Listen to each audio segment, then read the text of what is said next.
Hey guys, tonight we step into the marble-floored fever dream that is the eternal city, not from the comfort of an emperor's balcony or with the privilege of eating grapes while someone fans you with a palm frond.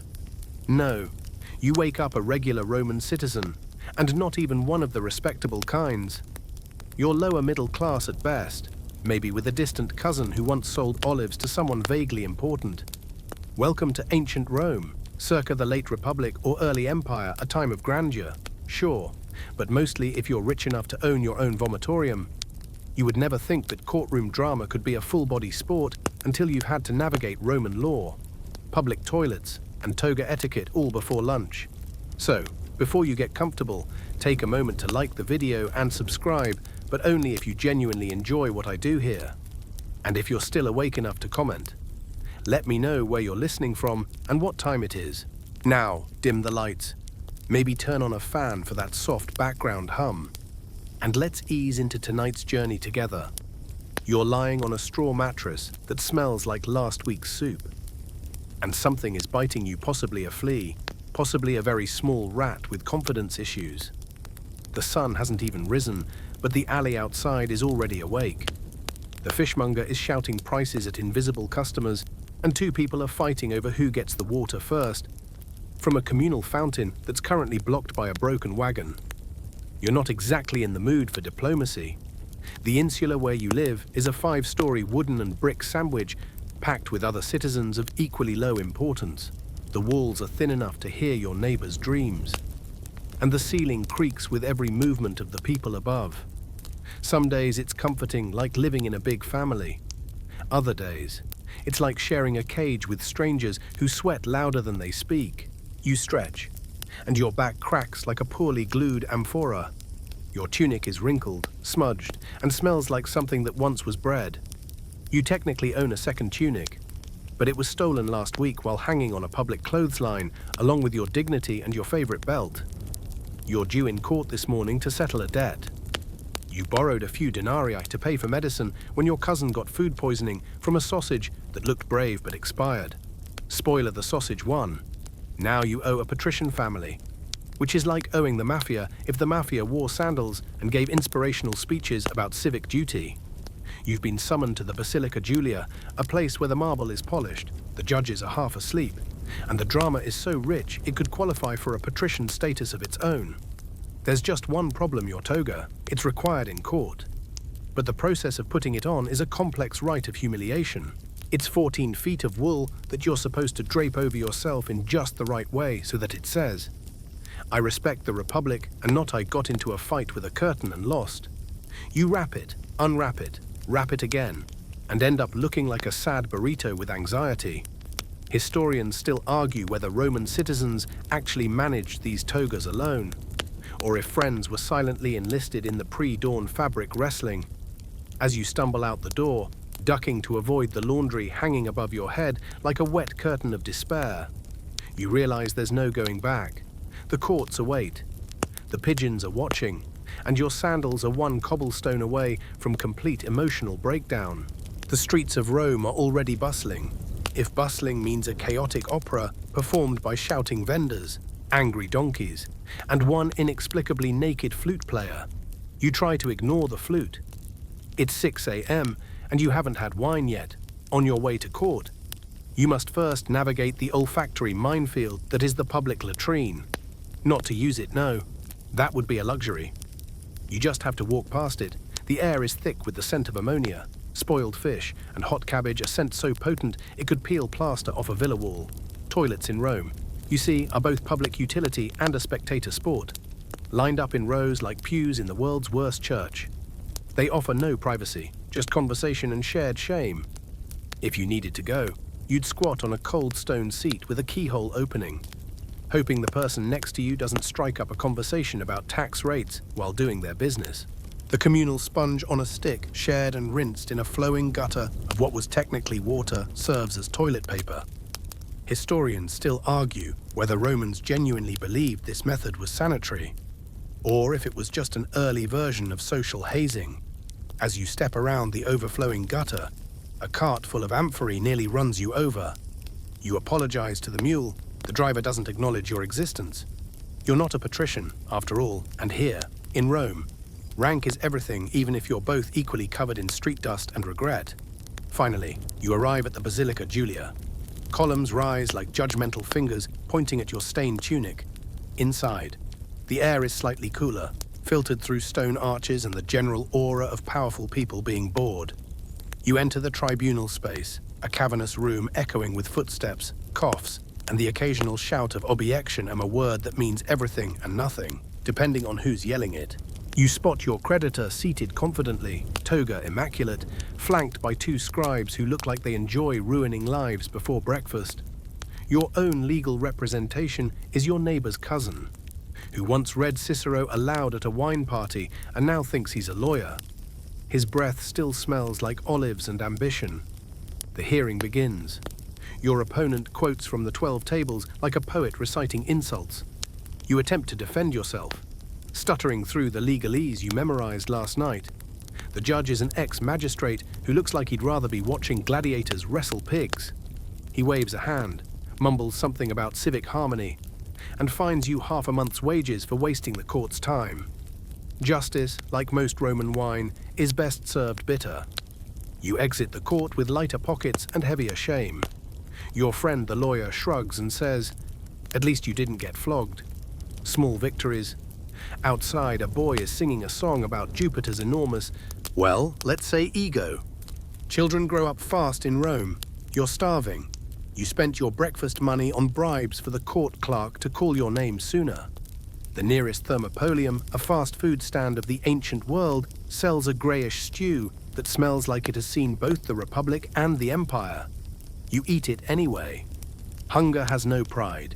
Historians still argue whether Roman cuisine was truly as exotic and flavorful as elite texts describe, or if that was just literary posturing. What you get tastes like boiled anxiety and mystery meat. But hey, there's a faint hint of garum, that fermented fish sauce they pour on everything, with the reckless abandon of a toddler with ketchup. As you sip tepid water, hoping your intestines survive, you lean against a graffiti-covered wall. Someone has drawn something rude about a senator. You chuckle. Rome might be unjust, loud and riddled with questionable hygiene practices, but it does have its moments. Lunch sloshes ominously in your stomach as you trudge across the forum. The sun now high and pitiless, you think the toga might have been invented specifically to punish people in this kind of heat. It's basically a bedsheet wrapped 20 times around your sweaty body, like you're the world's least enthusiastic burrito. You can't sit down without half of it unraveling and flapping like a surrender flag. By now, you're wondering whether this entire day is some elaborate punishment handed down by the gods. Don't worry, it gets worse. You've been summoned to testify in another case, this time as a witness. You don't actually want to, but declining a magistrate in Rome is a fast track to being accused of contempt, or treason, or just looking suspicious in public, which is its own category of offense. As you enter the curia, your nose wrinkles, not because it smells worse than the forum, which it does, but because you can already tell no one here is going to tell the truth. Roman law, in theory, demands evidence. Roman society, in practice, demands favors. Historians still argue whether the court's reliance on oration and charisma outweighed its written laws. Either way, you're about to see the judicial system interpret truth as a flexible suggestion. The prosecutor, clad in a toga pristinely white, as though it's never touched mortal ground, begins a speech so florid you wonder if he's auditioning for a play. He accuses a merchant of selling watered-down wine, a serious crime, in a city where wine is 1/3 of the food pyramid.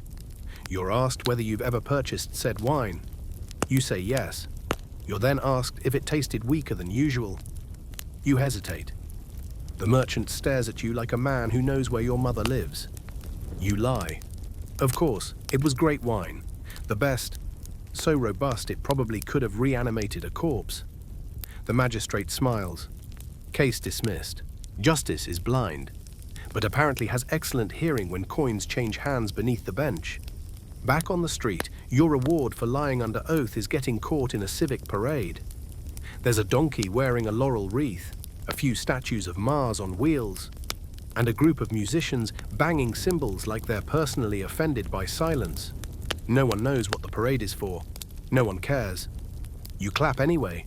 Romans clap for everything: trials, speeches, executions. It's their favorite cardio. You slip away through an alley to escape the crowd, only to stumble upon another kind of court, one held in the street by a traveling performer pretending to be a judge. These sidewalk spectacles parody real cases with all the flair of a low-budget sitcom. The defendant, wearing a tunic made entirely of lettuce leaves, is accused of stealing someone's goat. The goat, it must be said, is present and unimpressed. A small crowd laughs, throws coins, and someone shouts a line about Emperor Tiberius's hygiene habits. You laugh too, because if you don't, you'll start crying. And in Rome, public crying gets you a reputation for weakness, unless you're a senator lamenting a lost election, in which case dramatic wailing is expected. You duck into a bathhouse. Not to bathe, please, you can't afford that, but just to sit in the lobby and pretend you belong. You close your eyes and breathe in the herbal steam wafting through cracks in the marble. The gossip alone is worth the entry fee. Who's been exiled, who's building a new villa with questionably obtained bricks, and whether the gladiator games next week will feature actual tigers or just angry stray dogs painted with stripes. A man nearby whispers that a certain praetor got caught bribing witnesses in 6 trials. You nod sagely. You don't care. But nodding makes you look informed. That's half the game in Roman legal life. Look important. Sound louder. Never stop talking. Truth is optional. Decorum is performance art. By the time you return to your insular, your cramped, leaning tower of poverty-style apartment block, the sun is low, and your feet feel like you've walked across the Alps backward.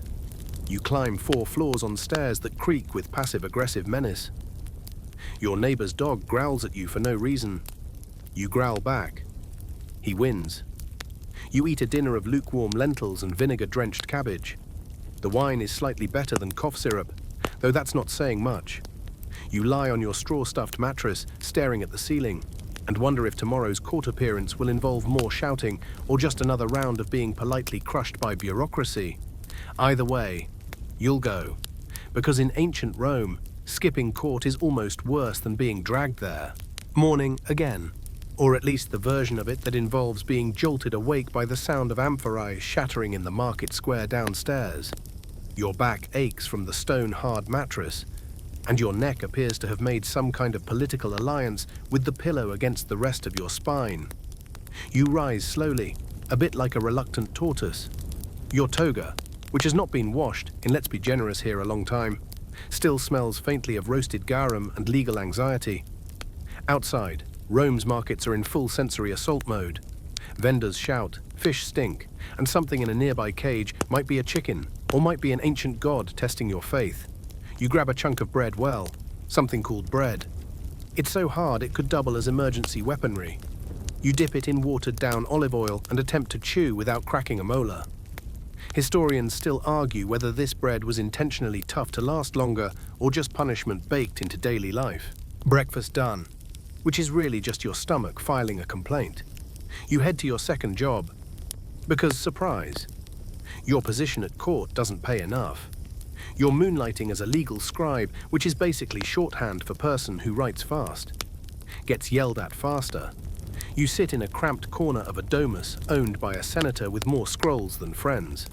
You dip your quill in ink made from soot and wine sediment, and get to copying laws that haven't been updated in centuries. Some still mention punishments involving being sewn into sacks with snakes. But don't worry, that's for really bad people. You're just mediocre. Your sack would probably just have a mouse. Your hand cramps by mid-morning. Your nose itches, but you can't scratch it without smearing ink across 3 paragraphs of property law. You sneeze. A blob of ink lands on Lex Julia de Adulterius, which is ironically fitting, because everyone ignores that law anyway. Your patron gives you a look like you've insulted Jupiter directly. You're allowed a break, which means you are allowed to stop writing, but not allowed to leave. You wander the atrium, staring at painted walls, showing heroic battles and men stabbing one another in ways that make your cramping wrist seem like a minor inconvenience. There's a statue of Hercules in the corner, and his abs appear to have been personally sculpted by ambition and delusion. You sit beside it and try not to think about how it's your day off tomorrow. You'll probably spend it fixing your roof, which is less roof and more hopeful scaffolding. Someone calls your name sort of. It's a slurred version yelled from a neighboring alley. It's Gaius, who has decided today is the day to become a lawyer. He asks if you'll help him sound smart in front of judges. You sigh. You agree. And now you're giving impromptu elocution lessons to a man who thinks objection is something you shout while stealing figs. Back at your insula, you attempt to wash your face using a cracked basin and water that has been filtered through optimism, not hygiene. A mosquito lands on your forehead, and you slap it so hard your neighbor thinks there's a brawl. She shouts at you. You shout back. You both agree to shout less tomorrow, which you both know is a lie. Your evening meal is barley stew with a faint taste of regret. You listen to your upstairs neighbor practice his courtroom speech. He's suing someone over a missing sandal. His argument involves the phrase divine intervention and sandal theft ring. And you begin composing a fictional play in your head based on the trial. You would call it The Soul of Justice. You don't laugh. You're too tired. As you lie down again, your toga tossed over a rope nailed to the wall, you hear the sound of distant drums. Someone's being executed tomorrow. It'll be public, with games and free grain. You're not invited. But you'll go anyway. Because in Rome, every spectacle is a legal education. The candle burns out, the bugs do not. You wake up to the echo of sandals slapping stone and a heated argument between two plebeians about whose goat is more cursed. You don't intervene. Not your goat, not your curse. You've got bigger problems. Your one and only tunic smells like it's been through several centuries of poor decisions and is currently hosting a flea symposium. Dressing yourself feels less like a daily ritual and more like crawling into the itchy embrace of betrayal. Your tunic, a once off-white cotton blend read rougher than sandpaper, has absorbed the aromas of Roman life sweat, oil, street vomit, and something faintly resembling cooked eel. You spritz yourself with diluted rosewater, which does approximately nothing. Deodorant hasn't been invented yet, and you're about to learn that personal hygiene is a luxury reserved for statues and emperors. You sling on your sandals, if you can call them that. The soles flap behind you like small leather ghosts begging for retirement. You trip once on the stairwell and land in someone's chamber pot. Congratulations, you now smell like the Tiber on a warm day. Historians still argue whether chamber pots were ever properly emptied or simply used as indoor fountains of disease. Once outside, the sun immediately begins punishing you for existing. Your tunic sticks to your back like a clingy X, and your scalp feels like it's being roasted beneath your unlaundered felt cap. But hey, at least you're dressed. You pass slaves hauling amphorae, wearing nothing but loincloths and a defeated expression. Nobles float by in brightly dyed togas that look like they've never seen a dust particle, let alone a laundry line. You head to the forum to be seen a ritual you're expected to perform if you want to advance in the legal world. Your appearance is half the argument, unfortunately. But you, in your lice-riddled tunic and sandals held together with prayer, aren't exactly the embodiment of Roman legal elegance. One senator gives you a look like you've committed a fashion war crime. You attempt to stand tall, but scratch your thigh mid-pose. Ruining the moment, you visit a public bathhouse not to bathe. Oh no, but to beg for hot water scraps from the furnace worker in the back. He laughs, throws you a damp rag, and goes back to stoking the caldarium. Inside, elites soak like gods in steaming pools, massaged with olive oil, scraped with strigils by attendants, and gossiped about by everyone who has ears. You, meanwhile, are in the corner scrubbing your armpits with what might be gravel.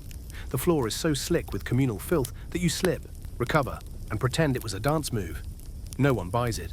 There's a toga party tonight, which means someone rich will pretend to care about the plebs for 5 minutes before diving into garum-drenched feasts and flute performances. You weren't invited. You go anyway. Your presence is tolerated like a mild rash. You pretend you're networking, but really you're just here for the free dates and wine water. You try to speak to a potential patron, a rotund man with a voice like an offended bull. You compliment his toga. He says it's dyed with actual Tyrian purple. which costs more than your family's collective income since Augustus. You smile. He does not. You excuse yourself to pet a dog. The dog is also unimpressed as the night ends. Your tunic smells even worse now, soaked in sweat, spilled wine, and shame. You return to your room, peel it off, and hang it by the window. It flutters like a surrender flag. A flea jumps off it and lands on your hand. You salute the little survivor and flick it back into the fabric abyss. You curl up on your cot in your undergarment, basically a rag, and pull a threadbare blanket over yourself. Somewhere below, someone's arguing about property lines and urination rights. Somewhere above, someone's vomiting. You pull the blanket tighter and close your eyes. Tomorrow you'll wear the same tunic again. Because of course you will. It's not fashion. It's survival. The Roman morning begins, once again, with an alarming flavor of decay and fish sauce. But today, you wake up with a particular kind of dread, the kind that settles in the jaw. Your gums are pulsing. One of your molars is throbbing in perfect tempo with your heartbeat. Good morning. Toothache. The Roman dental plan consists of hope, herbal wine, and eventually, pliers. You try to distract yourself by chewing some fennel seeds. They're supposed to freshen your breath. They don't. Your breath could kill a basilisk. You once heard someone say their friend died from a mouth infection. You're starting to believe it. Historians still argue whether Romans actually brushed their teeth with powdered mouse skulls or just made that up to scare children. Either way, your mouth feels like it's being haunted. You rinse with wine, yes. Actual wine, the antiseptic of the ancients. It stings more than it helps. But at least it's better than the other option, urine. Yes, human urine. The ammonia was considered effective for cleaning and, tragically, for bleaching teeth. You politely decline the pea-mouth method and make a mental note to avoid smiling today. To distract yourself, you shuffle out to visit a healer. Not a doctor, those are for senators and people with villas. You find an herbalist with questionable qualifications and an even more questionable mustache. He offers you a concoction of crushed garlic, boiled onion, and something that smells like roasted dung. You drink it, because what else are you going to do? Complain to HR? The pain doesn't go away. In fact, it gets worse. Your jaw swells slightly. You touch it, and it feels like someone hid a hot coal in your cheek. You consider pulling the tooth yourself. All you need is a friend, a door frame, and a short prayer. Unfortunately, you have none of those. You contemplate asking your neighbor, an ex-gladiator with one eye and two teeth, to help. Then you remember he once tried to fix a broken nose with a hammer. At the baths, you overhear someone mention bloodletting. Because, obviously, if something hurts in your mouth, draining blood from your arm will fix it. This is the logic of ancient medicine. The four humors must be balanced. And right now yours are doing a conga line in the wrong direction. Someone else suggests leeches. You smile weakly, then wince. Smiling is now a luxury. You stop by the temple to pray. Not for healing, exactly, but for the ability to sleep without imagining your molar exploding. The priest gives you a charm, some polished bone tied with wool. It's supposed to drive out the evil spirit in your mouth. You thank him, then use the wool as a cheek wrap. At least it holds in the swelling. Later, you attend a court hearing, still pretending you're fine. The orator shouts with dramatic flair about inheritance and stolen olives. While you sit in the back, quietly dying from medieval-level dentistry, you try not to groan, but the pain wins. And you let out a small sound, a sort of wounded goat whimper. Everyone turns. You pretend to be clearing your throat. A pigeon outside coos. Sympathetically, you leave early and decide to take matters into your own hands. You wrap a bit of cloth around a stick and jab at your tooth. Bad idea. Blood. Regret. You chew some mint to cover the taste of iron, which only adds a new layer of sting. You lean over a public fountain, letting cold water numb your jaw. Someone beside you urinates into the same fountain. You no longer care. You just want to survive the night. Back home, lying flat hurts. Sitting up hurts. Everything hurts. You curl into a fetal position, pressing your cheek against a cold amphora. The pain hums softly like a tragic lyre. Tomorrow, if you still have the strength, you'll find someone with tongs and no sense of mercy. Sleep barely visits. The pain does, though it hosts an all-night symposium in your mouth. At dawn, you're greeted by two things: the sun's ruthless glare and the smell of street urine baking in the cobblestones. Another glorious Roman day. You stretch, or try to. Every joint creaks like a rusted hinge. And then comes the worst part: it's time to go to work.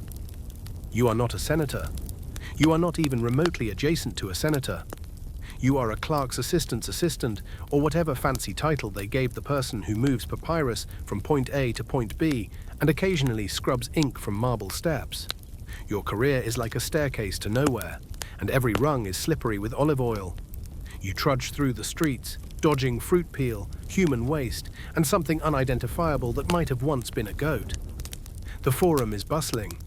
Important men in togas stride past, heads high, arguing about property lines and Jupiter's will.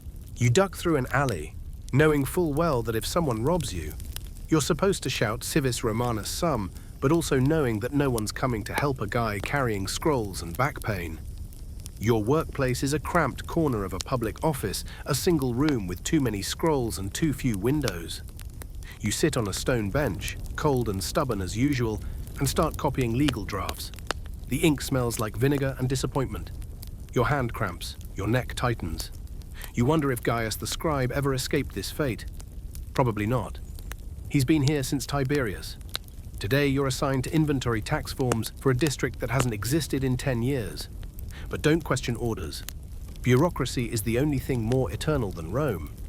You try not to breathe in the mildew from the papyrus rolls. They've started sprouting a fuzzy green language of their own. Someone knocks over an amphora of ink. It lands on your sandals. You now have black feet. No one apologizes. The senior clerk sneezes and wipes his nose on your sleeve. Promotions in ancient Rome depend largely on how much nonsense you can endure without breaking a stylus. By midday, you're called to deliver scrolls to the courthouse. The hall is packed. Lawyers in pristine tunics, clients shaking with anxiety, and a man with a chicken, possibly a witness. No one's sure fill the chamber. A magistrate shouts for silence, which no one obeys. You slip past them like a bored shadow, drop off the documents, and make the mistake of looking the magistrate in the eye. He glares like you just challenged his lineage. Back outside, you get a 10-minute lunch break, which you use to chew on a barley biscuit that's so hard you consider using it as a weapon. It's paired with pickled fish paste. Of course, because if there's one thing Roman cuisine loves, it's fish that smells like a dare. You wash it down with lukewarm wine, diluted with water that possibly traveled 40 miles through a lead pipe. Refreshing, in a how long do I have to live sort of way. Afternoons are reserved for public readings.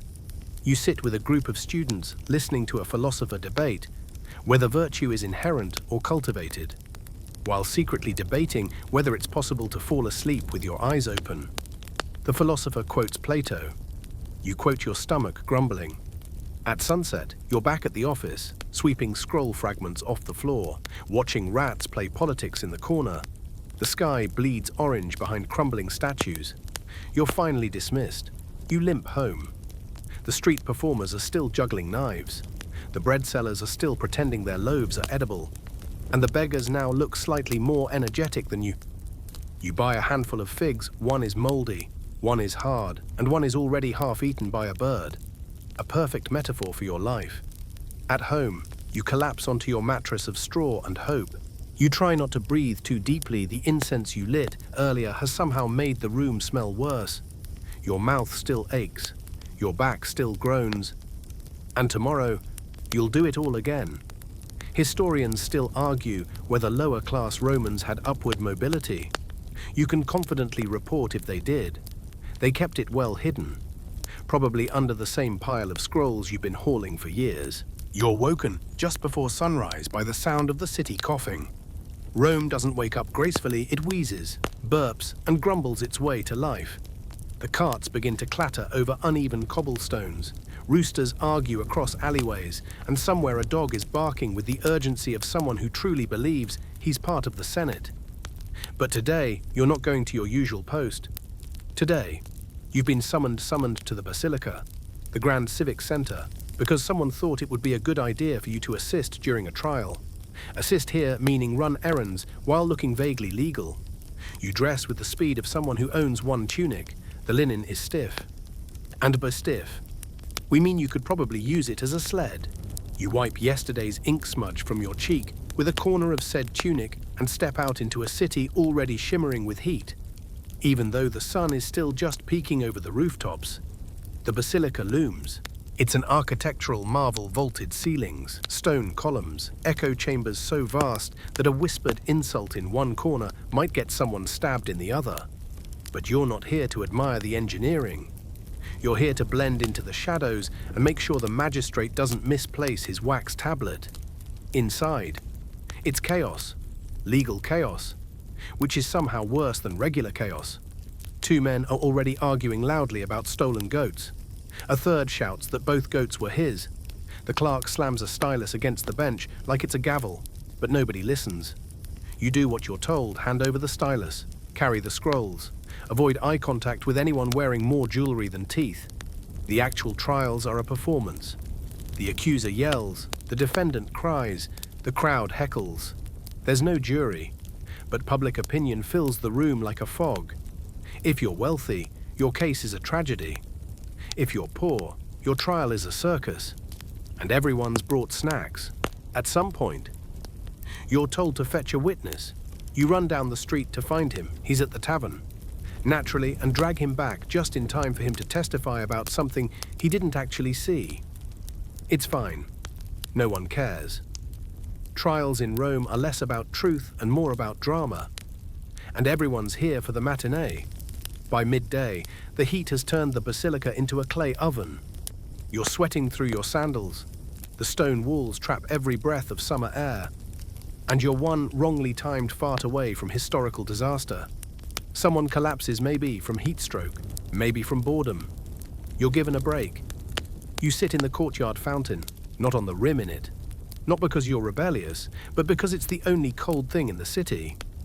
Two other assistants join you. One of them has a black eye, possibly from a rogue scroll tube. You don't ask.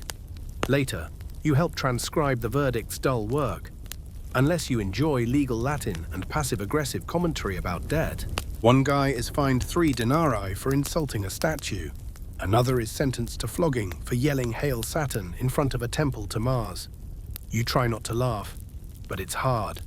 You've sat through 12 hours of goat trials. When you're finally dismissed, it's dusk. The shadows stretch long, the buildings glow gold, and your feet feel like someone has replaced your bones with bricks. You buy a slice of street bread that looks like it might fight back. You eat it anyway. On the way home, you pass the prison. It's nothing like you'd imagined. No cells, just pits, bars, and the unmistakable smell of old fear. Someone calls out to you, asking for water. You glance, then walk faster. You've got nothing left to give, not today. Historians still argue whether Roman trials were truly fair or just a legal theater for the elite. From your sweaty, splinter-laden perspective, it's definitely the latter. Justice might be blind, but in Rome, she's also extremely nearsighted. You arrive home and collapse into bed, which is generous, because bed is just a patch of floor with straw pretending to be a mattress. You stare at the ceiling and wonder if that was the worst day of your life or if tomorrow plans to beat it. You don't wake up so much as you fail to keep sleeping. Your dreams were interrupted by what sounded like an argument between 2 alley cats and an unhinged poet yelling about Jupiter. Classic Rome. But you have no time to interpret your nocturnal symphony today. You've been ordered to accompany a senator to court. This isn't the trial kind of court, this is the imperial kind, the political arena, where words are weapons. Togas are status symbols, and failure is not just frowned upon, it's punishable. You get up, stomach growling, feet aching from yesterday, and pull on your least patched tunic. It smells like boiled cabbage and regret, but it's the only thing not currently being worn by a rat. You quickly rinse your face in a bowl of cloudy water and sprint out the door. If you're late, the senator might feed you to his pet eel. Yes, that's a thing. Wealthy Romans sometimes kept eels, for fun. At the Curia, you meet the senator, a paunchy man with a beard like an overcooked broom. He doesn't remember your name. He calls you boy, even though you're probably older than his third wife. Your job today is to carry scrolls, nod meaningfully when he makes bad jokes, and stand behind him looking appropriately unimpressed by his rivals. The Senate floor is a powder keg of fragile egos and polished sandals. Men posture, whisper, argue over things like grain tariffs and military pensions while trying not to trip on their own rhetoric. Every speech is 3 hours too long. Every decision is delayed until everyone forgets what they were deciding on. The air smells like sweat and spiced wine. You wish it were poison at least. That would be exciting. One man shouts that the aqueducts are failing. Another accuses him of conspiracy with Gauls. Someone else brings up omens from a sacrificed chicken. And now you're debating public infrastructure based on the mood of poultry. Democracy, Roman style. You do your best to stay still. That's your primary function, to be human furniture, but your feet itch, your back twinges, and your stomach is staging a mutiny. The senator hands you an amphora and says, "Polish this." You do. For an hour. Because that is what your life is, now glorified amphora management. At one point, you catch a glance from another assistant. She's holding a tray of figs and mouthing something you can't decipher. Possibly run. Possibly these figs are cursed. Either way. You nod back solemnly like a man with a plan. You have no plan. During a recess, you go outside to breathe something that isn't ambition or sandal leather. There's a fountain nearby, and someone's washing a dead pigeon in it. You reconsider the air inside. Back in the chamber, the senator begins his speech. It's long, it's rambling. It references 12 different Greek poets and a metaphor about the Nile that nobody understands. You clap anyway. Everyone claps. Because that's how things are done here. Loud nonsense followed by louder applause. Historians still argue whether Roman political oratory was meaningful or just an elaborate performance designed to reinforce elite dominance. You don't argue. You've seen it firsthand. You've polished the amphora of power. You know it's mostly hollow. When you're finally released, the sun has begun to set. Rome glows like a dying ember, beautiful, hot, and dangerously close to catching fire. You buy a honeyed cake from a vendor who might be 90 or might be a statue.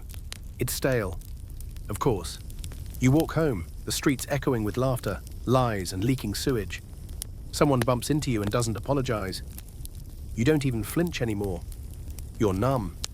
Physically, emotionally, diplomatically.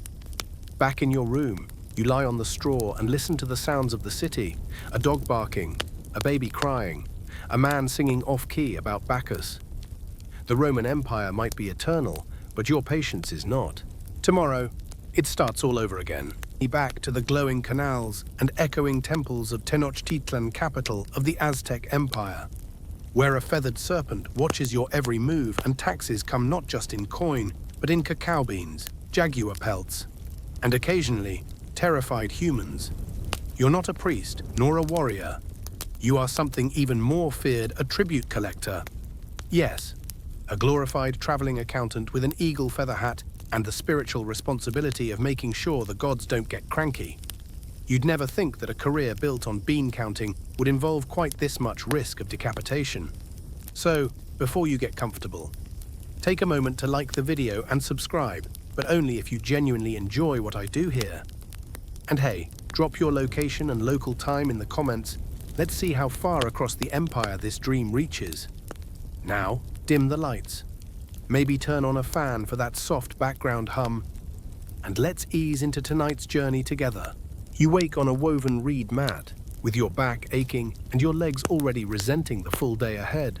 Smoke drifts lazily from a small incense burner near the doorway, mixing with the scent of corn mash, burnt chili, and damp stone. Outside, the city already hums. Vendors shouting about maize cakes, priests chanting by the temple steps, the clatter of sandals against stone as market couriers sprint by, always late. Your quarters are attached to a tax storehouse just off the main market road. It's a strategic position close enough to the temple to show you matter, far enough that no one mistakes you for someone holy. Your only blessings today will come from a jar of chili paste and maybe, just maybe, a quiet afternoon. Your clothes are stiff with salt from sweat, because laundry day is a myth. Your breakfast, 1 maize flatbread, 2 beans, and the silent prayer that no angry merchant left a curse stone under your door. You check anyway. No curses today, just 2 toads someone painted with symbols and left near your sandals. Classic passive aggression. Outside, the tribute carts arrive. Wooden platforms strapped to the backs of sweating porters, stacked high with bundles of dyed cloth. Obsidian blades, cacao beans tied in cords of 50 because yes. In this world, money is chocolate and no one's complaining. You make notes on an amate paper scroll using ink made from crushed insects and spit. Delicious. You greet the runners from distant towns. Some smile, others pretend not to see you. You nod like a disappointed parent and scribble late again next to their town glyph. They'll either bring more next time or enjoy an unexpected visit from the Flower War recruitment team. Historians still argue whether tribute collectors were deeply respected administrators or just bureaucratic parasites with good hats. You'd say both can be true. The hat is, undeniably, very good, feathered, pointy, and hard to take seriously. Mid-morning heat rolls over the city like a tortilla press. You trudge toward the temple steps with a report scroll under your arm, dodging dogs, small children, and that one street poet who always tries to rhyme taxes with axes. It's a stretch. At the steps, you pause because the stairs are steep, and your dignity has limits. You hand off the scroll to a scribe, nod at the nearest priest, and take the long way back down to avoid slipping and becoming this week's comedy story. You return to your room, now shaded and slightly cooler, only to find a new scroll waiting. A summons from the outer provinces. Supplies are late. Again, you sigh and begin packing sandals, account scrolls, counting beads. And your nicest scowl, because tomorrow you leave the city and trust me, nobody out there wants to see you. The journey begins before sunrise, which is just a poetic way of saying you're cold, cranky, and have been awake since the owls stopped hooting. Your traveling kit is slung over your shoulder woven bag. Spare loincloth, scrolls wrapped in waxed leaves to keep them dry, and enough dried maize cakes to remind you just how little joy food can bring. You head east, down the calzada that stretches from Tenochtitlan like a stone artery. The city's causeways shimmer in the morning mist, and your sandals make that soft slap-slap that says I'm important, but not important enough to ride a litter. Only nobles ride. You walk, with purpose, and blisters. As you pass through the checkpoint arches, the guards wave you through, not because they like you. Tribute collectors are universally hated, but because they don't want to deal with your paperwork. You salute with mock cheer and keep walking, into the countryside where tribute turns into rumor. The first village on your list is called Queerhuitl, which loosely translates to where the rain doesn't stop. You arrive muddy, mosquito-bitten, and already regretting everything. The locals greet you with wide eyes and tighter lips. A few elders step forward and bow slightly. You bow back, because respect is the only thing standing between you and a pit trap covered in banana leaves. They bring out their tribute bundles, colorful cloths, tiny turquoise beads, chili strings, a disturbing number of frogs, and you nod gravely as you tally. One child tries to sneak a cacao bean from the stack. You stare. They freeze. You raise a brow. They drop it and run. You smile. Absolute power has its moments. Then comes the whispering. There's talk of a village further south that hasn't delivered in 3 moons. Too busy hiding.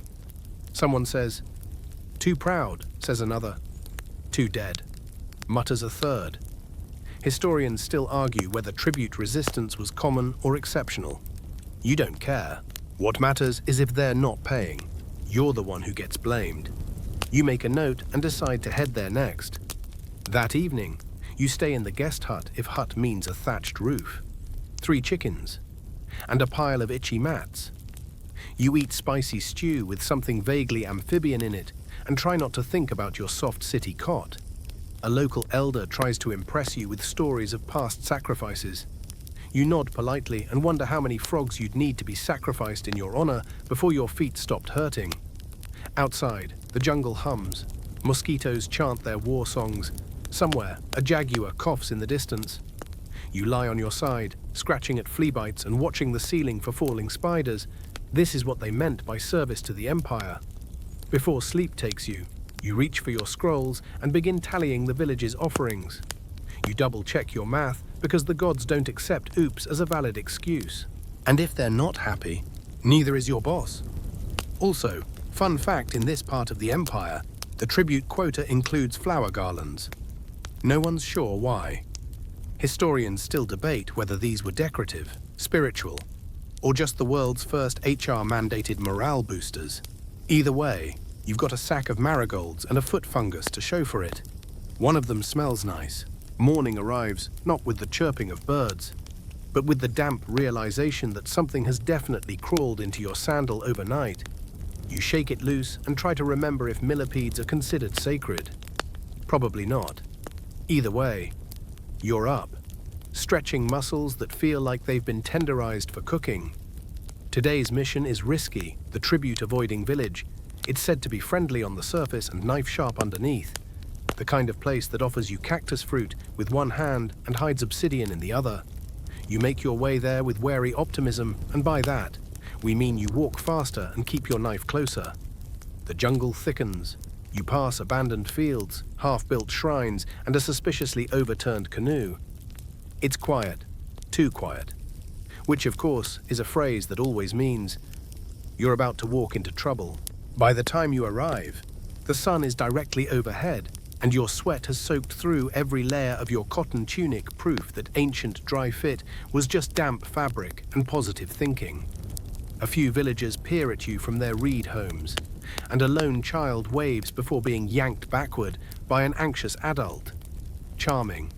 You announce yourself with the customary greeting, "In the name of the Emperor, I come to collect what is owed." There's a pause, a long one. Then a man steps forward. He smiles, wide and toothy, like someone who has definitely stabbed at least one tax official before. They invite you in.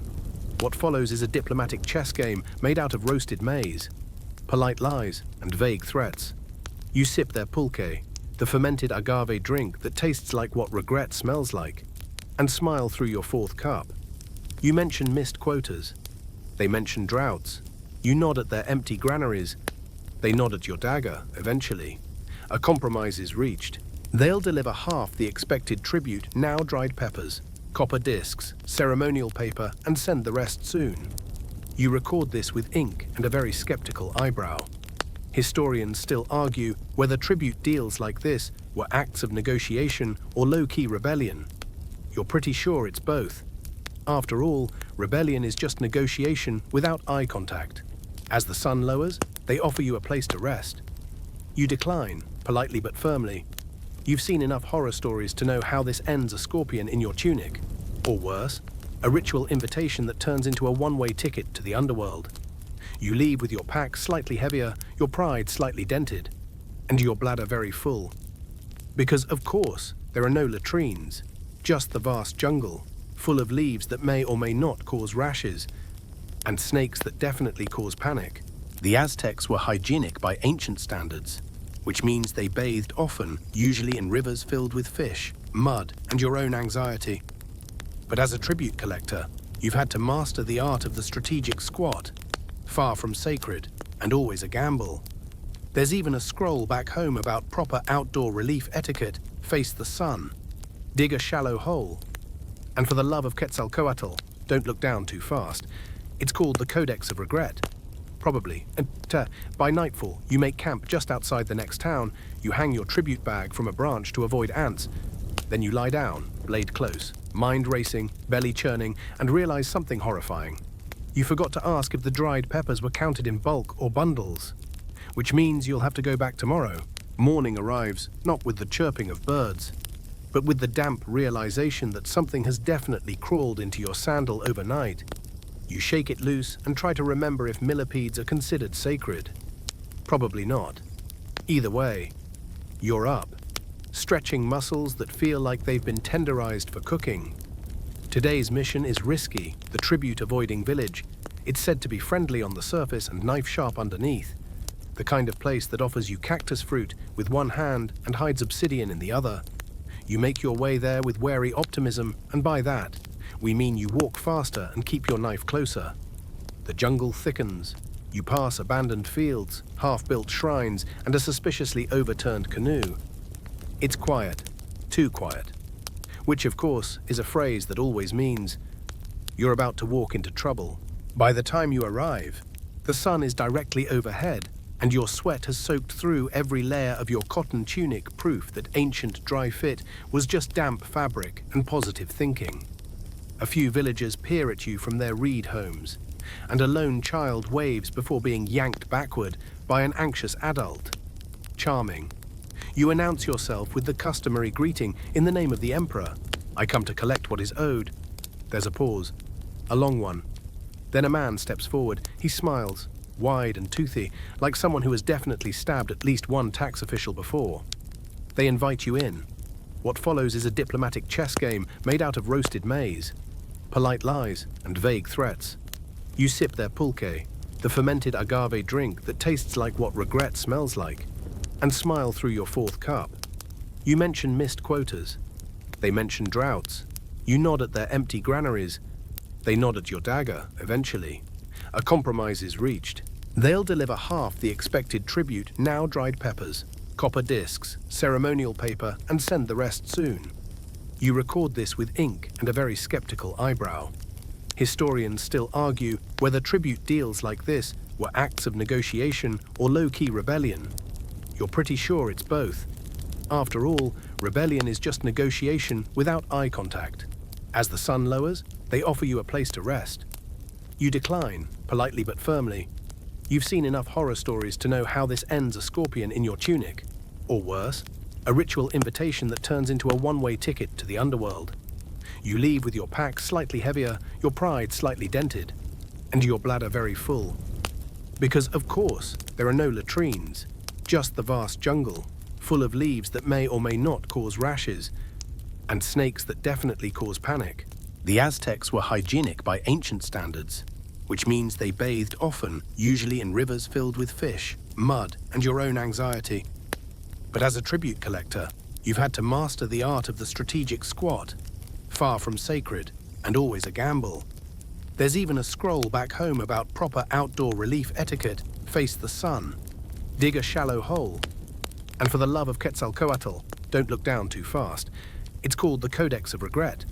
Probably. And by nightfall, you make camp just outside the next town. You hang your tribute bag from a branch to avoid ants. Then you lie down, blade close, mind racing, belly churning, and realize something horrifying. You forgot to ask if the dried peppers were counted in bulk or bundles, which means you'll have to go back tomorrow. You wake up with a sore neck, an itchy scalp, and the distinct sensation that your life choices have been heavily influenced by poor cartography and too much maize beer. Today, your task is simpler in theory inventory. You're back at the tribute station, logging what you've gathered so far: cacao beans, woven cloaks, feathers from birds that may or may not have been legally hunted. And naturally, more dried peppers than any one empire should logically require. The records are kept on amatl, bark paper covered in bright pictograms that are somehow both charming and deeply judgmental. Each dot, slash, or glyph marks your failures and half-successes. And no, there's no erasing.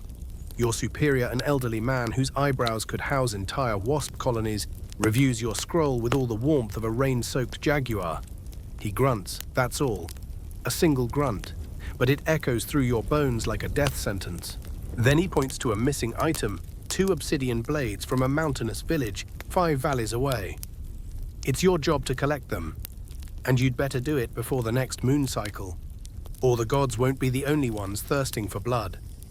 You nod, bow, and exit the station like a model employee, one who is deeply considering faking their own death. Again, traveling to this village requires navigating something called the Tlachtli Path, which is Aztec for "this trail will destroy your shoes, your soul, and your remaining optimism." The terrain is steep, the bugs are persistent, and the smell of your own body has graduated from forest funk to aromatic crime. Somewhere along the trail, you pass a group of traveling merchants carrying salted fish and complaining about flour war quotas. They don't notice you at first, but when they do, they give the classic side eye reserved for tax collectors and extremely bad omens.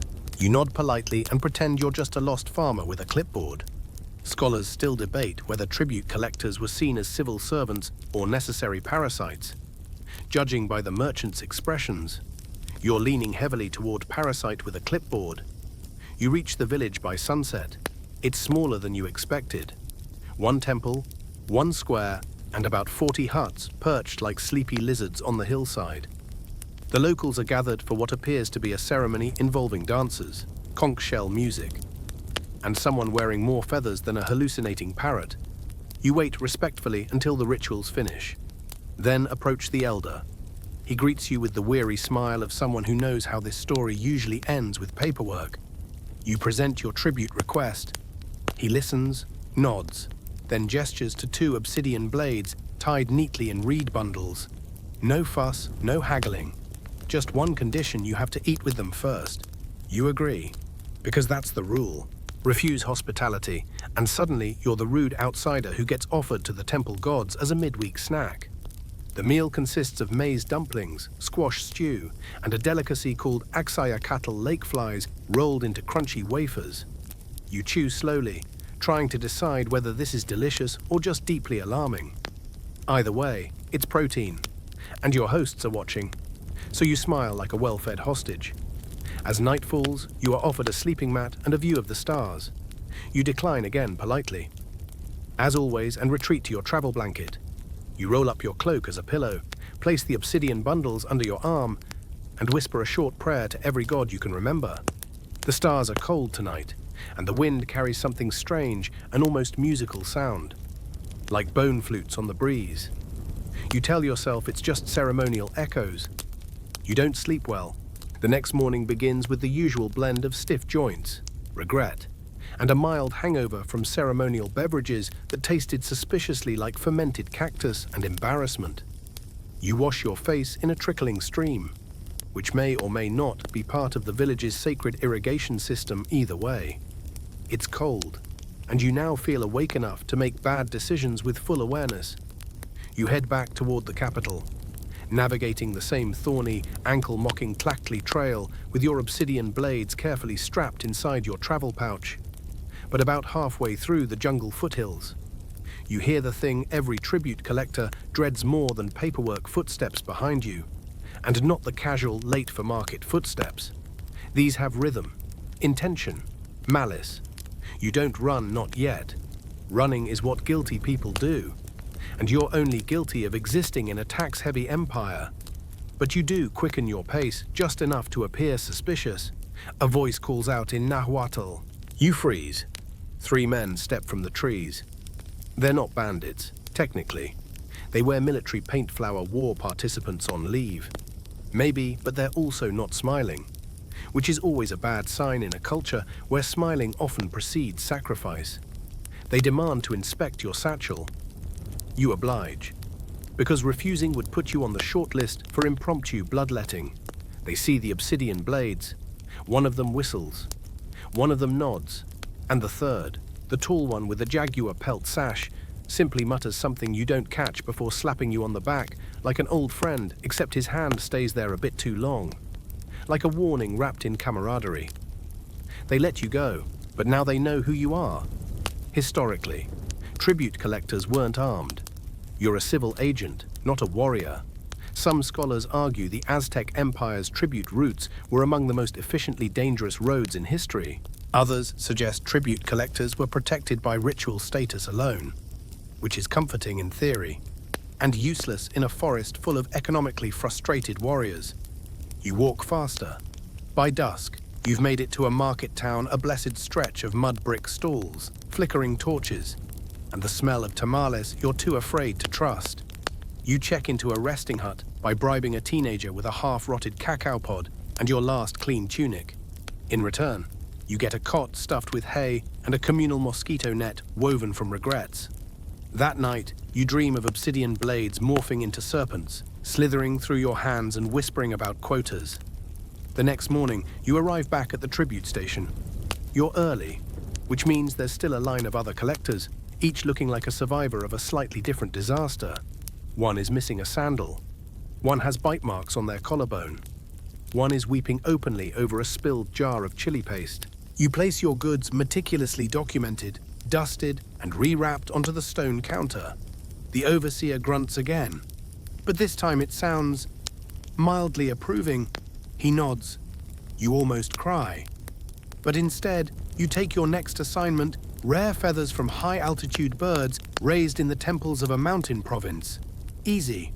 Right, you walk out of the office, stare at the sunrise, and mentally prepare to hike uphill for 3 days to steal bird glitter from monks with knives.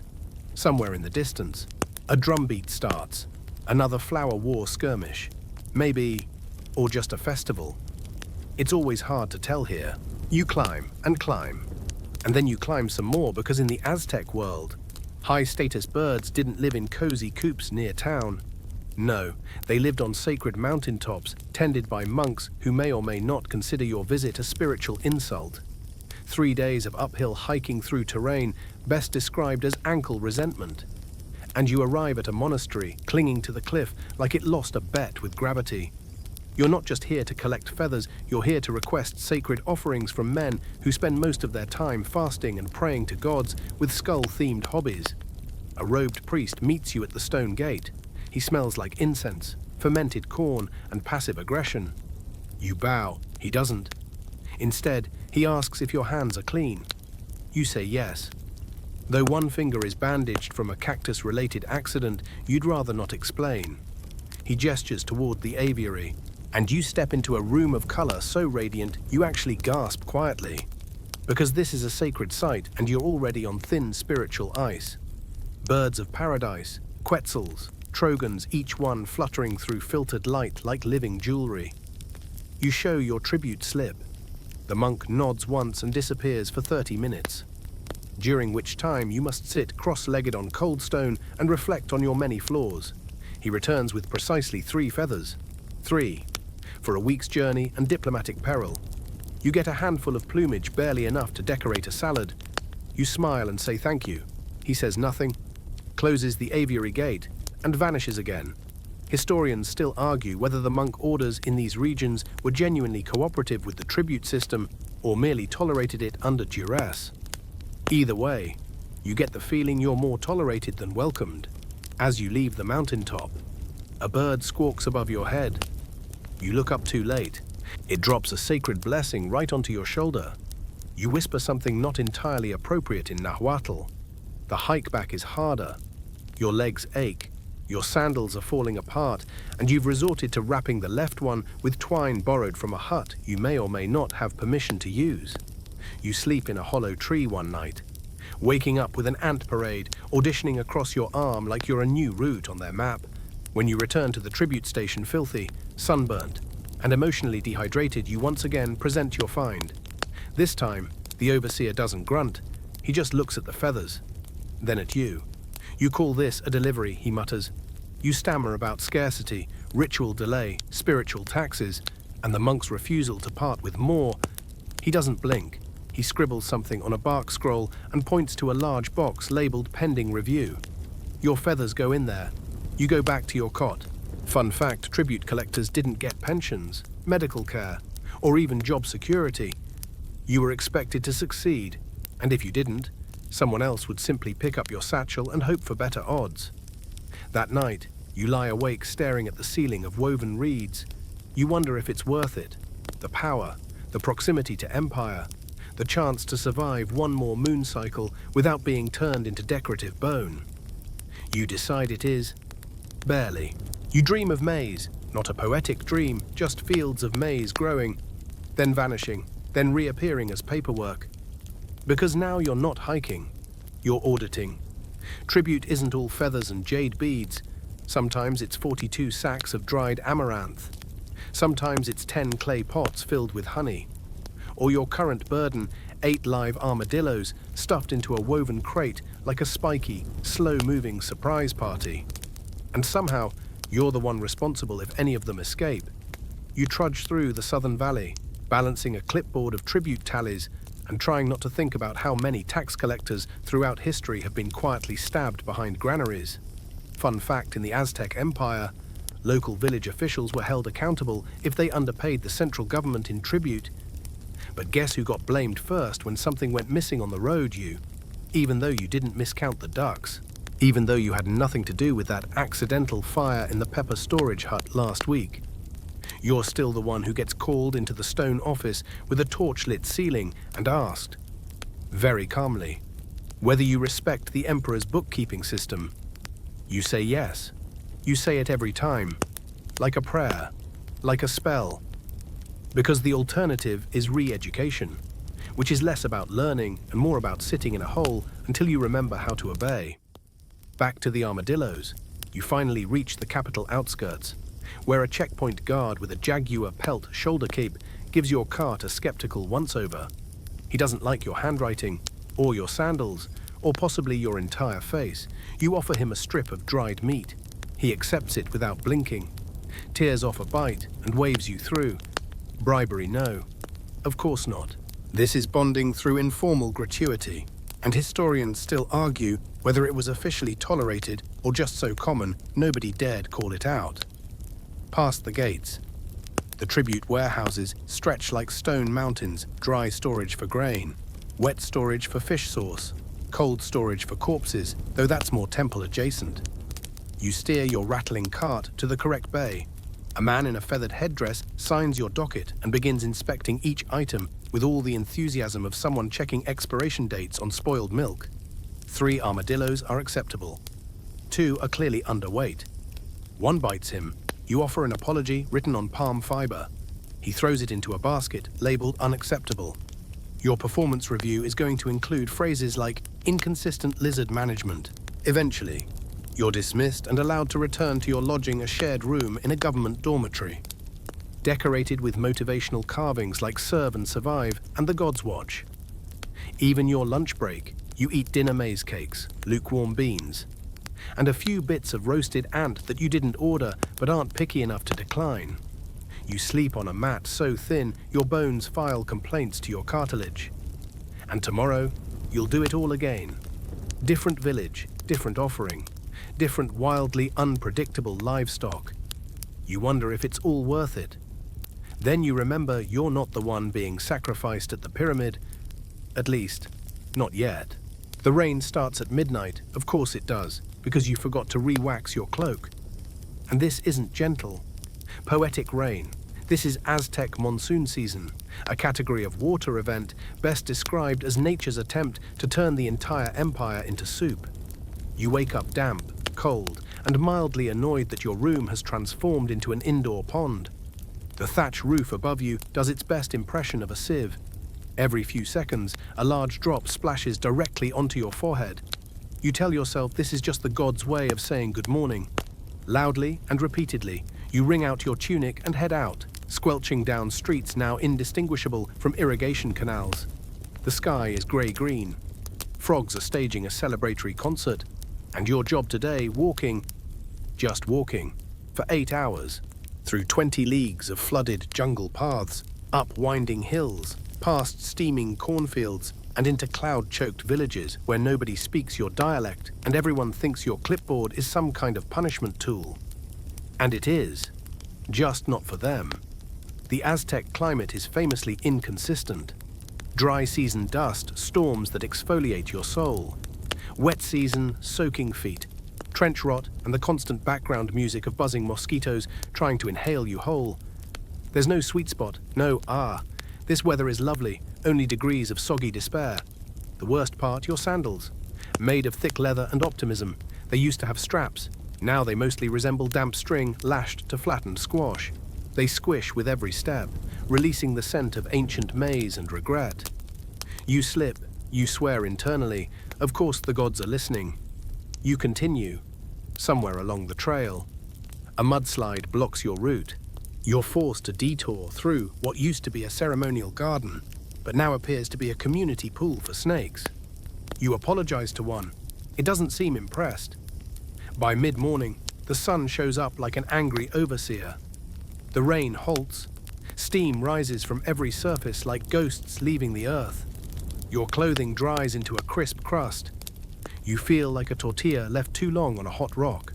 Welcome to the Aztec sauna. It's free and mandatory. You finally reach your destination, a lakeside village known for producing beautiful obsidian mirrors and even more beautiful grudges. They remember your last visit, when you penalized them for under-delivering cacao. Today, the chief greets you with ceremonial formality and passive-aggressive floral arrangements. The marigolds spell out something that might be "we try," or possibly "we tried," inside their council hut. You discuss quotas while trying not to pass out from humidity.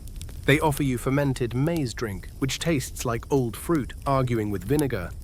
You smile, you sip, you pretend it's delicious. One mirror is chipped, another is missing. You record everything. The local priest raises an eyebrow. And suddenly you remember this isn't just about accounting, it's about power. Tribute is politics. Tribute is control. You nod diplomatically and accept a woven basket of fish as extra gratitude. You suspect it contains a message. You trek back through puddles, rain returning just in time to mock you. The frogs resume their concert. The snakes wave, or maybe that's just tail motion. You reach your lodging long after nightfall. Your bed is still wet. The roof is still leaking. But there's a blanket this time woven from dog hair. Sure, but soft enough. You fall asleep to the rhythmic drips of ancient infrastructure, dreaming of obsidian and frogs with clipboards. It's market day, which sounds festive until you remember you're here to collect tribute, not browse. No flower garlands, no flutes, just scrolls, quotas, and villagers who've mastered the polite scowl.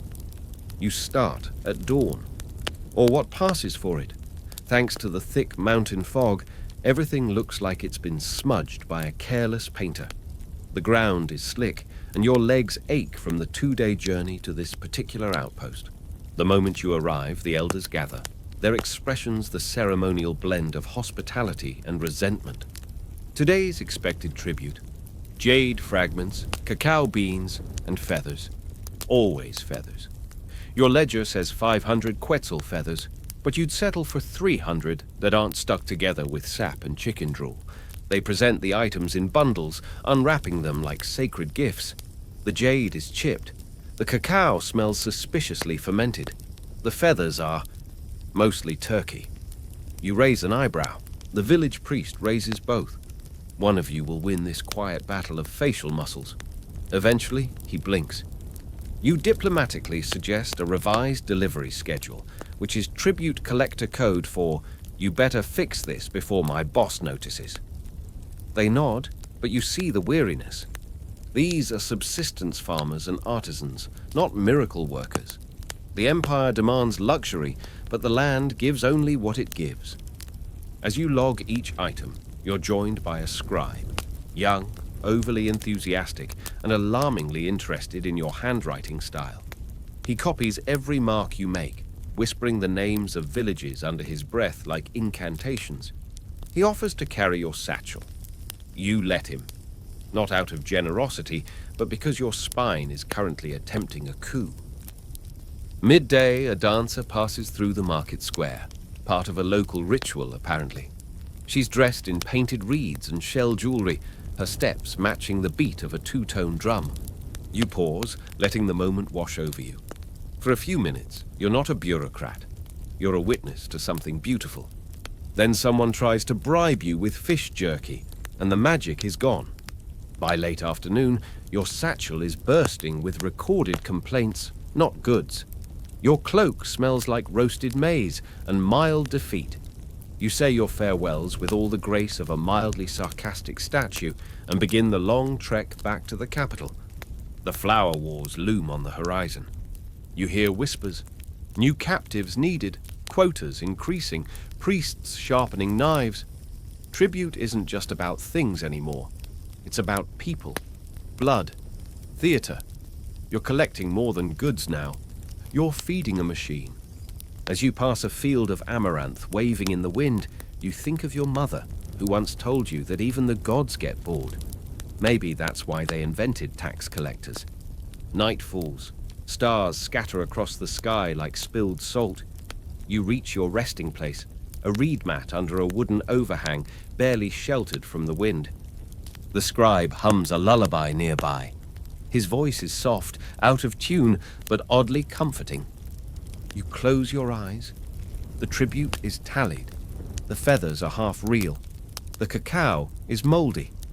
But for tonight, you're alive. And in this empire, that's about as close to success as it gets. Now, we begin before dawn, on a wind-scraped fjord where everything smells like salt, fish, and extremely confident body odor. The longhouse is still dark, though the fire pit in the center sputters with the last gasp of last night's coals. Your blanket is an itchy wool cloak with more holes than warmth, and the straw beneath you is only slightly drier than a swamp. You roll over to avoid someone's foot in your face unsuccessfully and sit up, eyes crusty, bones creaking like a longship hull. You probably wouldn't think that Vikings had a wake-up call, but trust me when a burly man yells, "Rise or rot" in Old Norse. Your options are limited. You've got a mouth like a sandpit and breath like pickled trout. You reach for your morning ration dried herring on barley flatbread so stiff it could double as roofing. Breakfast is a medieval culinary dare, but calories are calories. You chew. You regret. So, before you get comfortable, take a moment to like the video and subscribe, but only if you genuinely enjoy what I do here. And hey, let me know where you're watching from and what time it is. Now, dim the lights. Maybe turn on a fan for that soft background hum. And let's ease into tonight's journey together. You lace up your boots more like strappy sacks stitched from goat leather and step outside into the icy slap of the northern morning. The fjord gleams in the distance, and the cold wind instantly shoves itself up your tunic. There's frost on the grass, frost on the oars, and probably frost in your beard if you had one yet. You're surrounded by warriors twice your size and half as interested in hygiene. Some are sharpening axes. Others are just yelling for warmth. Maybe you trudge toward the shore where the longship waits. It's carved with a snarling dragon on the prow, which is mostly decorative unless the enemy is afraid of splinters. You glance at the cargo sacks of dried fish, buckets of salted butter, coils of rope, a few terrified sheep, and one guy trying to remember where he left his helmet. Nobody talks about how cramped Viking society could be. You share the longhouse with 20 sweaty humans and their emotions. Privacy doesn't exist. If someone's sick, you're all sick. If someone snores, you either make peace with it or consider murder. And your sleeping quarters double as your eating space, social hall, and armory. Historians still argue whether Viking mornings involved any spiritual rituals or just loud yelling and aggressive chewing. What is clear, you're awake, you're armed, and your day is just beginning. One last joke before you row. Sure, a Viking walks into a mead hall. Everyone else walks out, because bath day was last week and he missed it. You sling your axe over your back, squint toward the icy fjord, and prepare to do what Vikings do best, pretend this was a good idea. You take your place at the oar, because of course you row. There are no motors, no sails today, and definitely no sympathy. The longship isn't built for comfort. It's a floating wooden bench with ambition. Your hands are already raw from the cold, but they'll soon blister from the effort. Someone shouts the rhythm. 1, 2, row.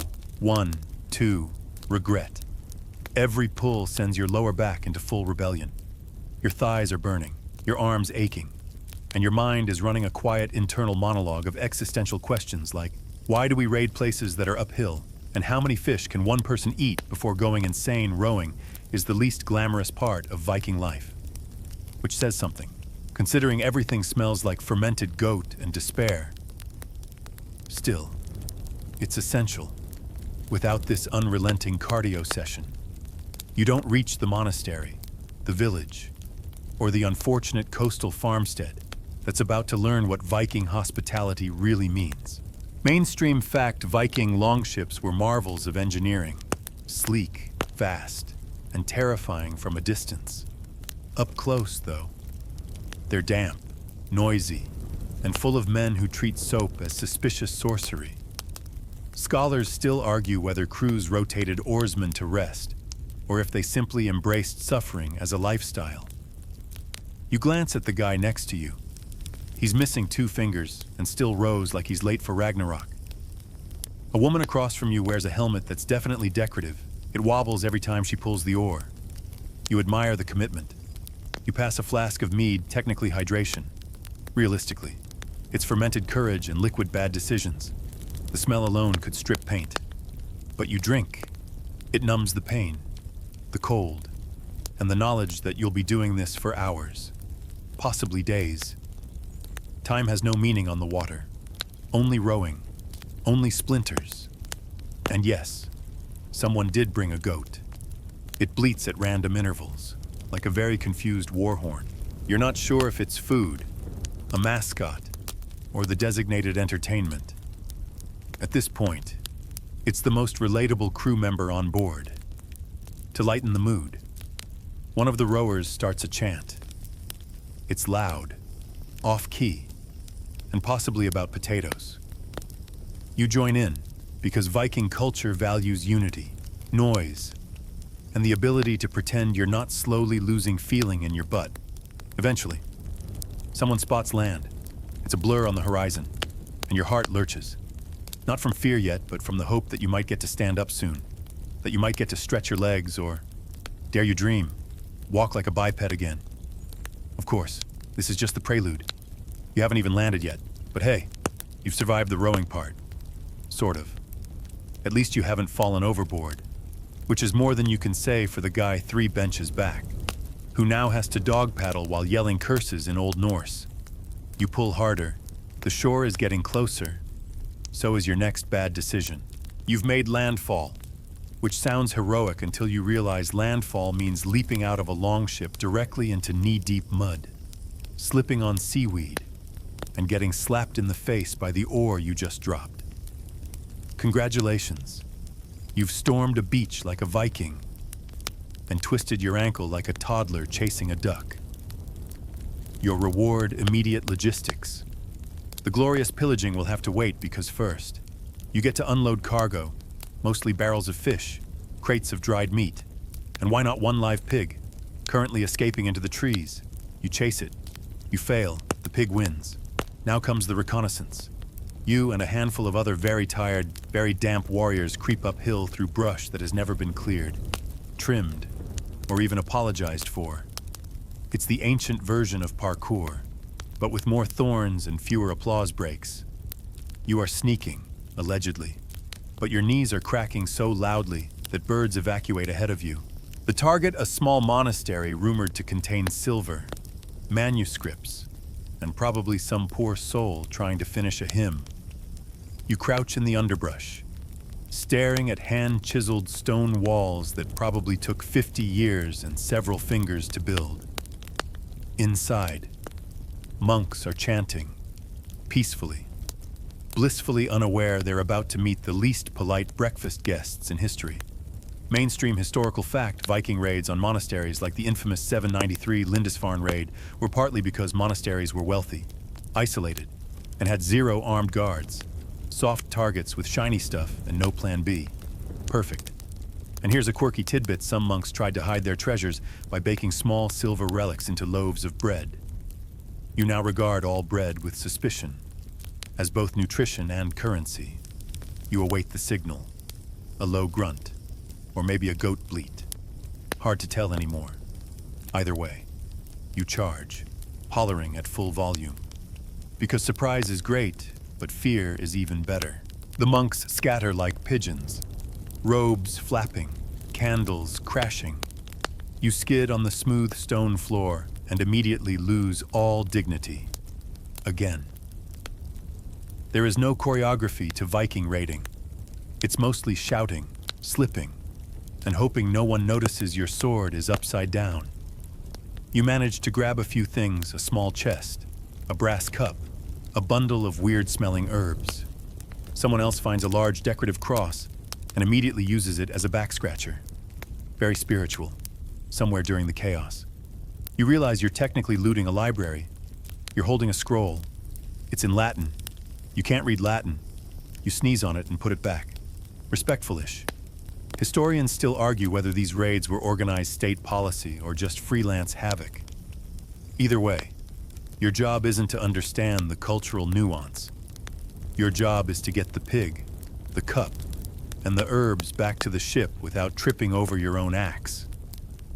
The retreat is loud, muddy, and poorly timed. You shout victory, even though your haul is basically flavored twigs and an angry goose someone thought was exotic. back at the longship. You collapse on the wooden deck and try to breathe through your nose, which is unfortunately full of pollen and existential dread. The good news, no one died. Yet. The bad news, you still have to row home. You thought rowing out was bad. Rowing back. That's where dreams go to die. Your arms are sore, your knees are bruised, and every plank of the longship feels like it's personally judging your life choices. You'd love to sleep, but there's no sleeping on a Viking raid. There's only drifting semi-conscious between rowing shifts while pretending the goat hasn't started chewing your sleeve. Food is passed around, which sounds nice until you realize it's cold, salted fish again. That's it. Just fish. No bread, no garnish, no love. You chew and try not to think about the fact that your meal could also double as bait. Mainstream historical's fact Viking longships didn't have kitchens. What they had was fire in a wooden boat, which is generally frowned upon. Most meals were preserved beforehand, dried, salted, or smoked. Delicious if your taste buds are made of leather. You get a sliver of dried reindeer meat as a treat. It's chewy, gamey, and more bark than bite. Someone tries to share a fermented shark snack. You decline, because you're still clinging to the idea of dignity, or at least an intact stomach lining.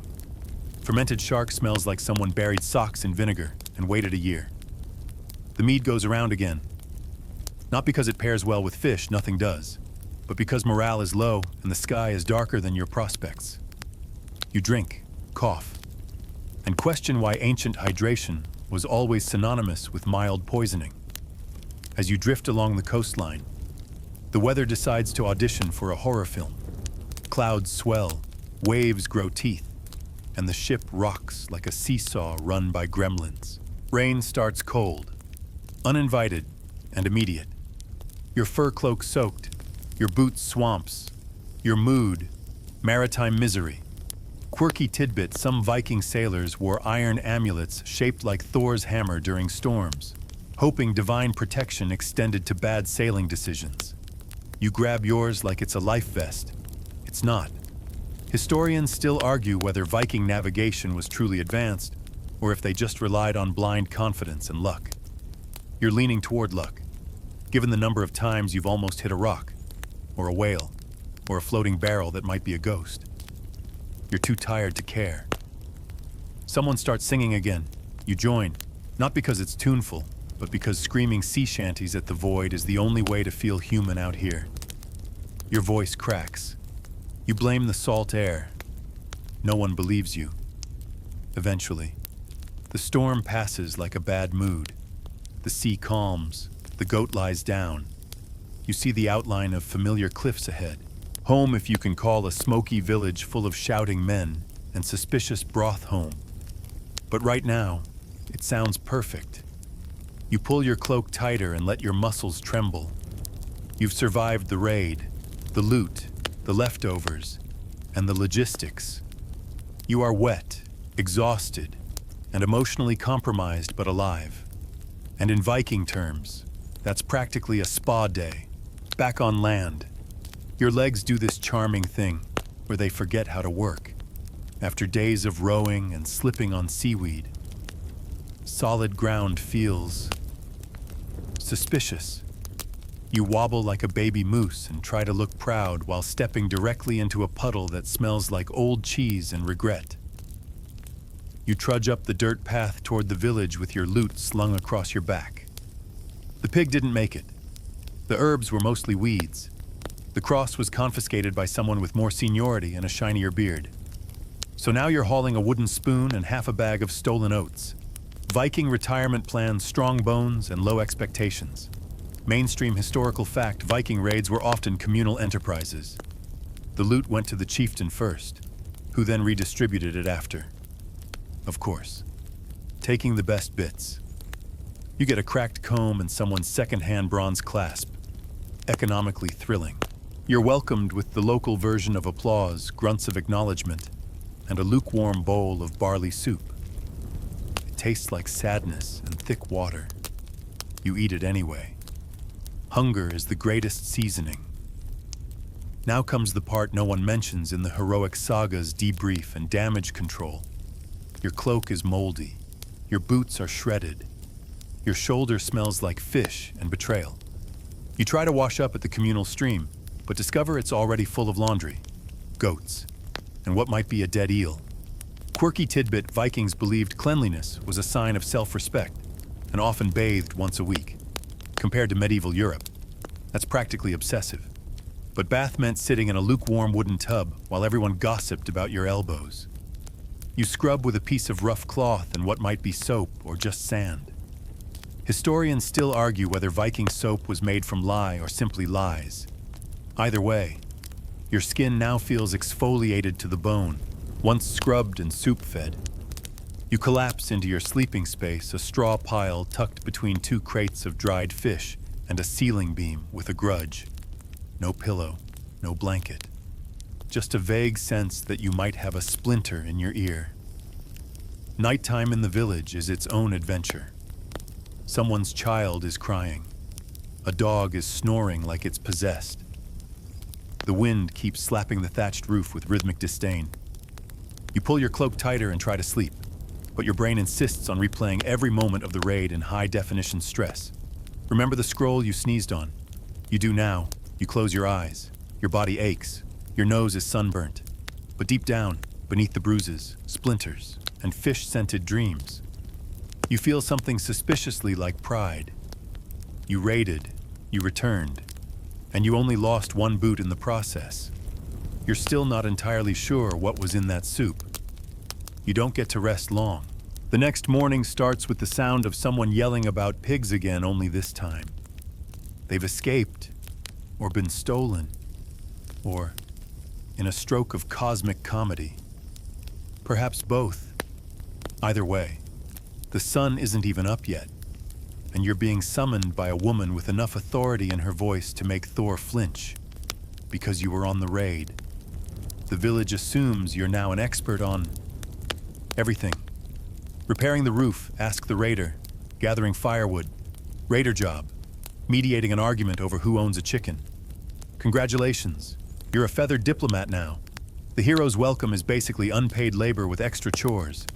You are sent out into the forest with an axe that looks like it survived 2 centuries of marital disputes. You chop wood for kindling while trying to avoid accidentally stepping into a bear's breakfast nook. The sun is high. The bugs are aggressive. And the sweat clings to you like regret. No armor now, just a tunic that scratches like it's woven from disappointment and stinging nettles. Mainstream historical fact: most Viking communities were not constantly raiding. In fact, they spent most of their time farming, crafting, and arguing over land boundaries that nobody could quite remember drawing in the first place. You gather as much firewood as you can carry, then stumble back to the village, where someone's goat has taken a suspicious interest in your socks. You're rewarded for your efforts with the leftover dregs of fermented fish broth. It tastes like betrayal and toothpaste gone wrong. You chew through a dried fish skin while dodging splinters from the communal bench. There is no personal space, only the illusion of it. Your neighbor is peeling an apple with a knife that's probably seen battle. You try not to make eye contact. Trust is a rare currency here, and yours has expired. Quirky tidbit: Vikings used honey not just in mead, but sometimes as a wound dressing. It was antiseptic. It was sticky. It was also occasionally eaten straight from the comb, like some sort of divine crime scene snack. Someone's grandmother gives you a sniff and declares you need more salt in your aura. She throws a handful at your boots. You're not sure if it's a blessing or a passive-aggressive insult. Possibly both. By mid-afternoon, you're helping mend nets for the fishermen. Historians still argue whether all Viking communities relied equally on fishing, or whether some were just more enthusiastic about smelling like ocean ghosts. Either way, the hemp rope carves neat red lines into your fingers, and you wonder what part of your glorious warrior training covered knots and barnacles. Dinner is barley cakes. Again. There's something green in the middle. You eat it anyway. The day winds down with a communal song that no one really knows the words to. A toddler bangs on a drum made of goat skin. An old man hits a flute note so high it could summon Odin. You hum along, half asleep, wondering if your earlobe will ever stop itching from yesterday's helmet rash. You're back on your straw pile now. The sky above is streaked with stars and occasional hints of smoke from the still smoldering village across the fjord. You're sore, sunburnt, and your hands smell like pine, sweat, and soup, but you're home. And tomorrow, there's talk of building a new boat. The boat project begins with a tree, not a plank, not a workshop, not a clean piece of lumber from a friendly merchant. No, an actual tree, standing, alive, smug. You and 3 other unlucky villagers are sent into the woods to select and encourage a proper tree to become the spine of your next longship. Encouragement involves axes, blisters, and deeply personal insults hurled at the bark for not falling faster. Mainstream historical fact, Viking ships were engineering marvels of their time. They used overlapping planks called clinker-built and flexible keels, allowing them to navigate both open sea and shallow rivers. But first, those planks had to come from somewhere, namely your calloused hands. The tree finally crashes down with a sound like thunder and a few bonus squirrels thrown in for good measure. You get sap in your hair. You will never be clean again. Dragging the logs back to the village is its own brand of medieval CrossFit. No carts, just ropes, grunts, and the occasional promise of mead that never materializes. The sun blazes like it's punishing you for something your ancestors did, probably raiding monasteries. Again. At the shipyard red muddy clearing, the local shipwright who smells faintly of fish and superiority starts barking orders in a dialect that sounds like someone chewing gravel while humming. You pretend to understand. You nod a lot. Historians still argue whether Viking shipbuilding was a community event or strictly a professional guild matter, judging by how you're now covered in splinters and holding a rudder. The answer is, whoever isn't quick enough to hide. You shape planks with a draw knife that looks like it wants to be a weapon again. Your knees ache. Your back is inventing new languages of pain. Someone spills pitch on your only pair of trousers. And now you smell like a campfire in crisis. Quirky tidbit. Vikings sometimes buried their dead in boats. Not symbolic models, real boats. With full-size human remains, grave goods, and occasionally sacrificed animals. You look down at the half-built hull and wonder if that's foreshadowing or just morbid workplace motivation. By evening, your arms feel like ropes. Your fingers no longer obey simple commands, and the ship resembles a question mark more than a longship. Still, the village gathers to admire the progress. Children chase each other over the framework. A chicken claims the prow as her new throne. You collapse near the fire pit, where the evening meal is being prepared, dried meat rehydrated in questionable water, onions a luxury, and something that might be a beetroot or might be a rock with dreams. A bard appears, every village has one.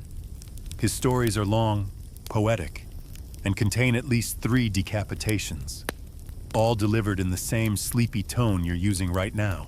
He sings of Odin, of distant lands, of men so strong they could break an oar in half just to prove they were angry. You try to look impressed, but your eyelids are staging a rebellion. As night deepens, you wander back to your straw. The stars glimmer above like tiny gods watching a comedy. You curl up, pitch-stained, salt-tired, dreaming of a future where the boat sails straight and no one asks you to chop another tree ever again. Spoiler, they will. At some ungodly hour, because time is more of a concept than a comfort, you are woken not by roosters, but by a goat eating your bedding. Again. The village is alive with noise and urgency, which in Viking terms means someone had a dream, and now you're all rowing into destiny. The boat, barely finished, is being pushed into the fjord. You're handed an oar before you remember your arms still belong to yesterday's blisters. There's no training, no warm-up. Just row, or the gods will be disappointed. Mainstream historical fact, Viking longships could hold 40 to 60 rowers, and each oar had to move in perfect unison. The coordination was real. The cramps were legendary. You are the weakest link. As the boat slides into the water, you're hit by two things: the freezing splash of the fjord, and the realization that no one here knows how long this trip will be. You begin to row. Each stroke is a negotiation between your muscles and the cold. The sea smells like salt and old secrets. Wind bites at your ears. The man in front of you sneezes with terrifying force. You silently promise to punch him later. Your seat is a plank that was probably designed by someone who hated backs. Your legs fall asleep. Your hands blister again. The row rhythm is kept by a man banging a stick on a shield. The stick is also used for motivational wax. It's a multi-tool. Quirky tidbit: Vikings sometimes brought ravens on their voyages. Not for companionship, though. Who wouldn't want a goth parrot, but to release them mid-journey? If the bird didn't return, it meant land was ahead. If it did return, well, keep rowing, loser. The day stretches into a blur of water, clouds, and existential dread. You are now so hungry that even dried fish smells like a Michelin-starred memory. Someone passes around a sack of dried berries and seal fat. You chew it with the enthusiasm of a hostage. Suddenly, the rhythm changes. The leader calls out, "Land." You squint. It looks like a rock. Could be a monastery. Could be a very organized flock of birds. Historians still argue whether every Viking voyage had a specific target, or if some were glorified scouting trips that occasionally found something worth pillaging. Either way, your role isn't strategy. Your role is rower number too many. As the boat nears the coast, the rowers slow. Silence descends. You're told to stay alert, but not speak. Every creak of wood is a song of tension. You can feel the land ahead holding its breath. Or maybe that's you. You beach the ship silently, boots hitting wet sand. You're handed a crude weapon that looks suspiciously like a broken farming tool. You're supposed to stand guard while the others scout ahead. The fog closes in. Somewhere nearby, an owl hoots. You almost jump. A child could take you down with a stale biscuit right now, but you nod like a hardened warrior. Later, you hear a whoop. The scouts return. It was a fishing hamlet, not a fort. They've taken smoked fish, tools, and one very confused goat. You row back in silence. Waves slapping the hull like a drumbeat of anti-climax. At camp, someone makes a joke about you being the fearsome goat raider. You smile, sort of, then fall asleep with one eye open because in Viking culture, every calm moment is just a trap with better marketing. Morning arrives with the subtlety of a war horn, and you awaken to the soft sensation of rain dripping through a hole in the thatch directly onto your face. You are, once again, damp, not clean damp. Viking damp, a blend of sea spray, sweat, fish oil, and something you hope is just moss. You roll over and pull your cloak tighter, but the goat from yesterday, yes, still here, decides now is the time to chew your boot. There is no reward ceremony, no feast. Your glorious return is marked with chores and the ceremonial resharpening of tools that, hilariously, dulled themselves on that one time you hit a tree instead of a target. Such is the rhythm of Viking life. Raiding is just the intermission between laundry that never gets truly clean and roofs that never fully stop leaking. Your ribs ache. Your fingers are swollen. But the village needs fixing. So you are sent still soggy, still sore to help patch the fence. The same fence that broke last month, from wind or ghosts. Or just because ancient Norse carpentry had confidence issues. Mainstream historical fact, Viking communities were self-sustaining, and raids were only part of the larger social order. Most of the time, people farmed, crafted, or repaired things, like fences, over and over again. while you hammer with the enthusiasm of someone who knows the wood will rebel again by Thursday. Your mind drifts, not to the loot or the screaming or the smoke, but to that weird owl you saw. Or maybe it was a falcon, either way. It judged you. You're called away to help prepare for the blot, a sacrificial feast to thank the gods.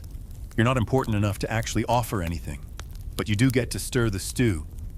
It's mostly barley, onions, and a very assertive goat smell. You are, once again, both hungry and afraid. Quirky tidbits, some Viking feasts included horse meat, fermented fish, and a dish called blood pudding. Think sausage, but replace flavor with fear. And yes, the goat is still watching you. You eat. You nod when spoken to.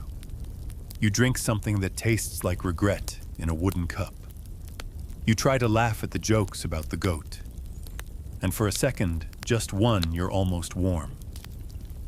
Historians still argue whether Viking raids were driven more by economic need or elite posturing. But from your current view, staring into a bowl of suspicious meat while wearing damp wool that smells like 40-year-old leather, it feels less like glory, more like surviving. Later that night, the fire burns low and the laughter fades. You lie back, staring at the smoke curling through the beams. The wind howls outside, and someone nearby snores like they're reenacting a thunderstorm. You remember the waves, the sky, that terrifying sprint through seaweed. And you wonder, not for the first time, if you'll ever be clean again. You probably won't. But hey, you're alive. For now.